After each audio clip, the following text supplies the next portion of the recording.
يشاء ربنا تموت السيدة خديجة الحنونة على سيدنا محمد، فيحزن عليه الصلاة والسلام ويتقهر عليها، ولكن ما يعديش وقت طويل إلا لما يعوضه ربنا سبحانه وتعالى بالسيدة عائشة اللي تروي من بعده جزء كبير من أحاديثه، ويقول عنها قبل وفاته إنها أحب الناس إليه.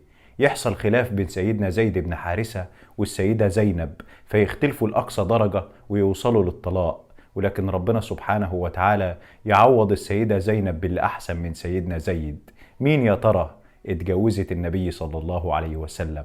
يضحي سيدنا أبا الدحداح بالحديقة اللي حيلته ويتصدق بيها لله، فيبشروا النبي صلى الله عليه وسلم بحديقتين في الجنة عوضا عن حديقته في الدنيا، مزروعين مخصوص علشانه. يخسر شغله رغم انه مجتهد، لكنه ما كانش يعرف ان هتجيله فرصة احسن بكتير قدام، وهياخد وضعه ويرتاح نفسيا اكتر. تتفركش خطوبتها وتحزن لانها خسرت اللي حبته، وهي ما تعرفش ان ربنا سبحانه وتعالى هيكسبها اللي تعشقه.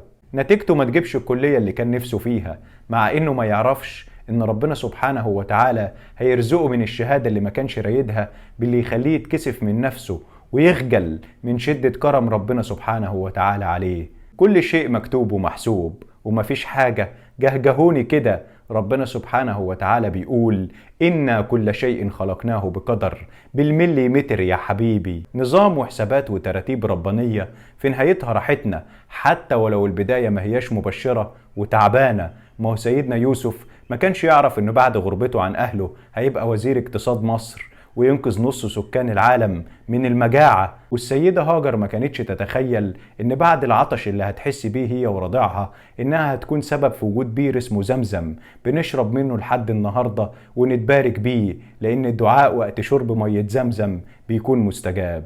عاوز اقولك ان ربنا سبحانه وتعالى ما بيسدش باب غير لما يفتح قصاده ابواب، وبيدوقك مرارة الحرمان علشان يمتعك بلذة الوصول. والقطر اللي انت مركبتوش بكرة تحمد ربنا انك مركبتوش، لانك كنت واقف في المحطة الغلط، ونجم السما اللي انت خسرته وزعلان عليه يمكن خسرته لان من نصيبك القمر. فما تقلقش على نفسك ولا على بكرة بتاعك، انت بين ايدين ربنا وفي حمايته، وربنا ما بيكسرش عباده ولا بيتخلى عنهم. باولو كويلو بيقول عندما يرحل احدهم فذلك لان احدا اخر على وشك الوصول.